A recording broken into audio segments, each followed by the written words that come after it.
who said Jesus is God. Share and subscribe the Kingdom Ministry.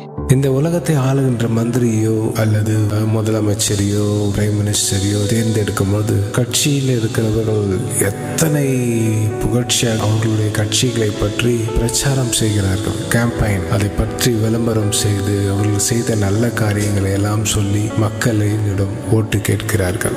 இந்த ஒரு தேசத்தை ஆளுகிறவர். ஆனால் கர்த்தராகிய இயேசு கிறிஸ்து இந்த உலகத்தையே படைத்தவர். அவருக்காக பேசுவதிலே மிகவும் சந்தோஷம் அடைகிறேன். இயேசு கிறிஸ்துவை பற்றி நான் அறிவிக்கிறேன். கர்த்தராகிய இயேசு கிறிஸ்துவே ஒரு உண்மையான தெய்வம். இந்த உலகத்திலே வேறு தேவர்கள் இல்லை என்று அவரே சொல்லுகிறார். என்னை அல்லாமல் உங்களுக்கு வேறு தேவர்களை உண்டாக்க வேண்டாம். நானே வானத்தையும் பூமியையும் உண்டாக்கினேன். நானே மனுஷர்களை உண்டாக்கினேன். நானே சர்வ சிருஷ்டியும் உண்டாக்கினேன் என்று கர்த்தராகிய இயேசு கிறிஸ்துவே சொல்லுகிறார். அதை நிரூபித்தும் காண்பித்திருக்கிறார். உலகத்தையே படைத்த இயேசு கிறிஸ்துவை பற்றி உங்களுக்கு நான் சொல்ல போகிறேன். அவர்தான் உலகத்தை படைத்தார். அவர்தான் மனிதனை படைத்தார். அவர்தான் காற்றையும் கடலையும் மலைகளையும் குன்றுகளையும் செடிகளையும் மிருகங்களையும் அனைத்தையும் இயேசு கிறிஸ்து தான் படைத்தார். அதற்கு ஆதாரமான சில நிகழ்வுகளை உங்களுக்கு சொல்லுகிறேன். அப்பொழுது புரிந்து கொள்ளுங்கள். நம்ம வரலாற்றிலே எத்தனையோ வரலாறை பற்றி படித்திருப்போம். ஆனால் இயேசு கிறிஸ்துவினுடைய வரலாறு நிரூபிக்கப்பட்ட ஒரு வரலாறு. ஏனால் காலம் சரித்திரமும் இரண்டாக பிரிக்கப்பட்டது. கிறிஸ்து பிறப்பதற்கு முன்பு, கிறிஸ்து பிறப்பதற்கு பின்பு என்று வரலாறே பிரிக்கப்பட்ட ஒரு கட்டுக்கதை அல்ல.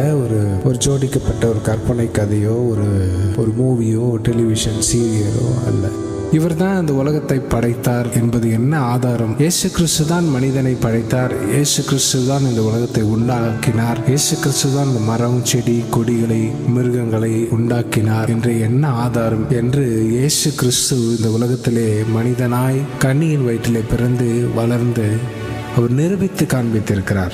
2000 வருடங்களுக்கு முன்பதாக கர்த்தராகிய இயேசு கிறிஸ்து கன்னியின் வயிற்றிலே பிறந்து அவர் வளர்ந்து அநேகரை சுகமாக்கி நானே தேவன் என்று அவர் சொல்லுகிறார். அவர் செய்கிற செயலிலே அவர் தேவன் என்று நீங்கள் புரிந்து கொள்ள வேண்டும். ஒரே ஒரு வார்த்தை சொல்லுகிறார், என்னை விசுவாசிக்கிறாயா என்று அவர் கேட்கிறார். நான் தான் இந்த உலகத்தை படைச்சேன்ப்பா. எப்படி சொல்ல முடியும்? கடல்ல போறாரு, கப்பல்ல போறாங்க, காற்று பலமா வீசுது, இயேசு நல்லா தூங்குறாரு. அவங்களுடைய சீஷர்களை சொல்றாங்க, நாங்களாம் சாவுறமே, காற்று கடல்லாம் பலமா அடித்து அந்த அலைகளும் கீழ்ப்படுகிறது.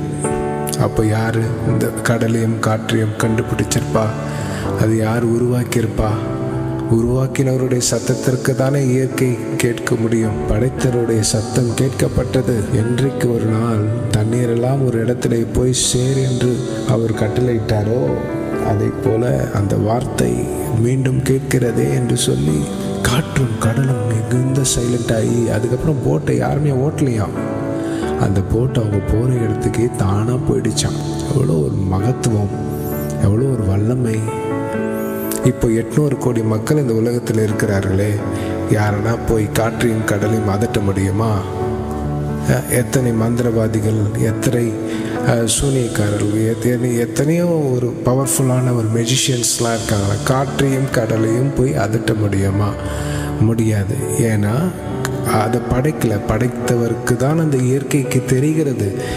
இயேசு கிறிஸ்து தான் படைத்தார். இந்த உலகத்தை படைத்தவருக்கு தானே இயற்கை கீழ்ப்படியும்.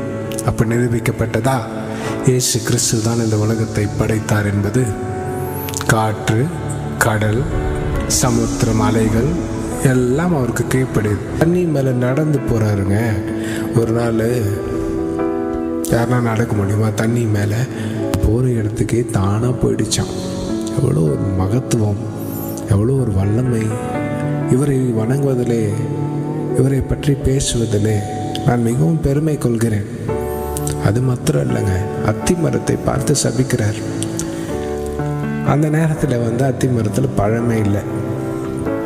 அப்போ வேரோடு பட்டுப்போ என்று சபிக்கிறார்.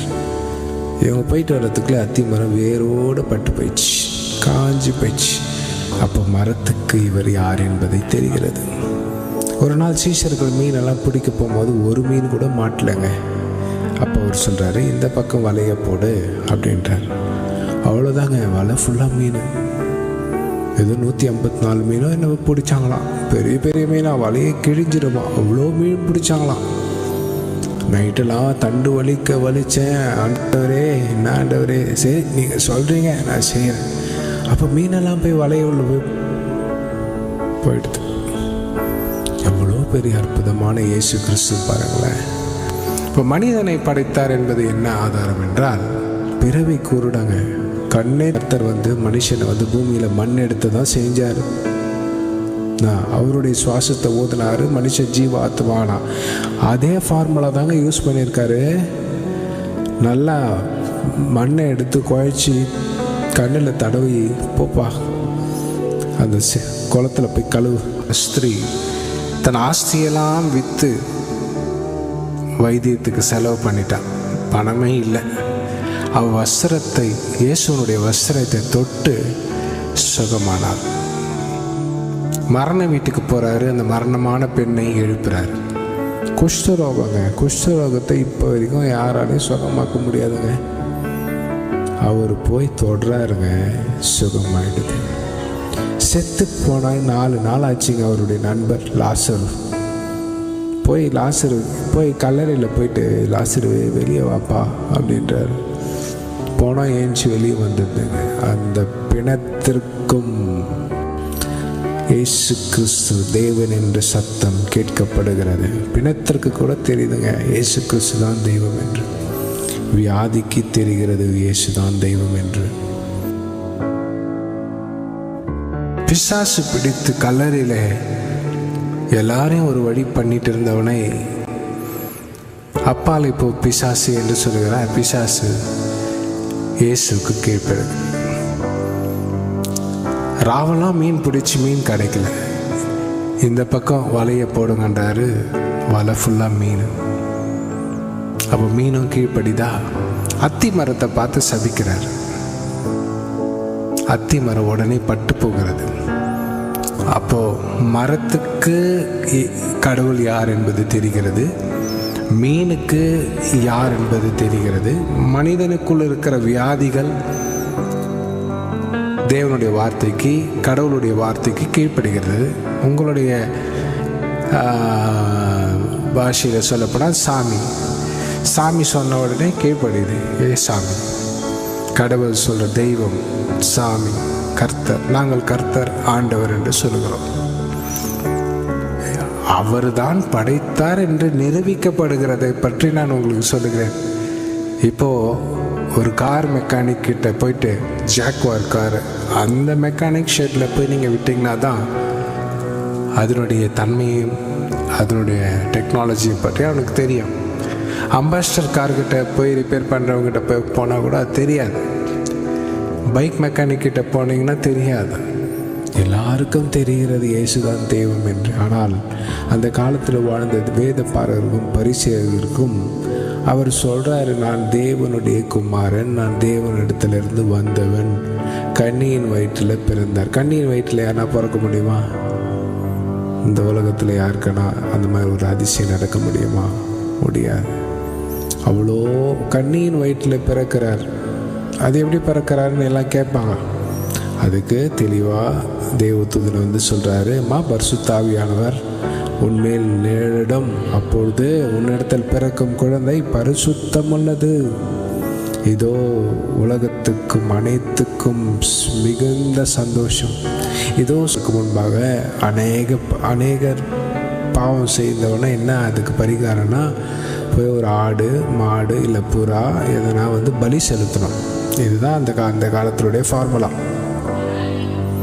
இப்பொழுது 800 கோடி மக்கள் இந்த உலகத்தில் இருக்கிறார்கள். 800 கோடி இயேசு கிறிஸ்து வராமல் இருந்திருந்தால் 800 கோடி ஆடுகள் இன்னத்துக்கு பலியாகிருக்கும்.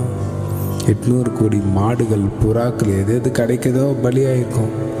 அது இல்லாமல் நரபலி வேற கொடுத்துருப்பாங்க. மனுஷனையே பிடிச்சி எதுவுமே கிடைக்கலன்னா என்ன பண்ணியிருப்பாங்க? அவன் பாவத்தை போகிறதுக்கு மனுஷனே பிடிச்சி பலி கொடுத்துருப்பான். அந்த மாதிரி நிறைய பார்த்துருக்கவே நம்ம நிறைய பேர் மாட்டியிருக்காங்களே.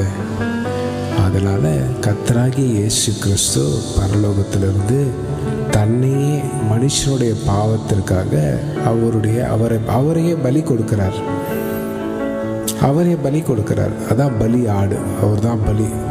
இப்போ இவனுங்களா பிடிச்சி அடித்து சாவடிச்சு சாவடிக்க முடியாது. ஏன்னா கன்னியின் வயிற்றிலேருந்து பிறந்தவர், ஆவியினாலே நிரப்பப்பட்டு பிறந்து ஆவியினாலே நிரப்பப்பட்டு கர்ப்பவதமாகி அவர் பிறந்திருக்கிறாரு.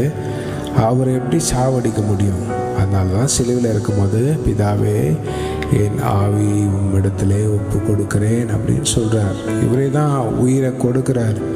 இல்லைன்னா அவர் உயிர் போயிருக்காது. யாரும் ஒன்றும் பண்ணிட முடியாது. நிறைய வாட்டி அவரை பிடிக்க வந்தாங்க, நிறைய வாட்டி அவரை சாவடிக்கிறதுக்கு மலையில் இருந்தெல்லாம் மறைஞ்சிட்டார். யாருன்னா மறைய முடியுமா? உங்களால் யாருன்னா 800 கோடி மக்கள் இருக்கீங்களே, யாருன்னா மறைஞ்சி போக முடியுமா? அப்போது இவ்வளவும் பண்ணியும் இவர் தான் தேவனா, இவர் தான் ரட்சகரா, இவர் தான் மேசியாவா? ஆனால் மனிதனுக்கு தெரியவில்லை. அதை பற்றி தான் உங்களுக்கு சொல்கிறேன். இவர் தான் தேவனாகிய கர்த்தர். நம்முடைய பாவங்களையும் நம்மளுடைய நோய்களையும் அவர் சிலுவையில் மேல் சுமந்தார். அதுதான் அவருடைய இரத்தத்தினாலே சகல பாவங்களும் நீக்கப்படுகிறது. அவர் சொல்கிறார், என்னை விசுவாசிக்கிறவன் மரித்தாலும் பிழைப்பான் அப்படின்னு சொல்கிறார். அவர் சொல்கிறார்,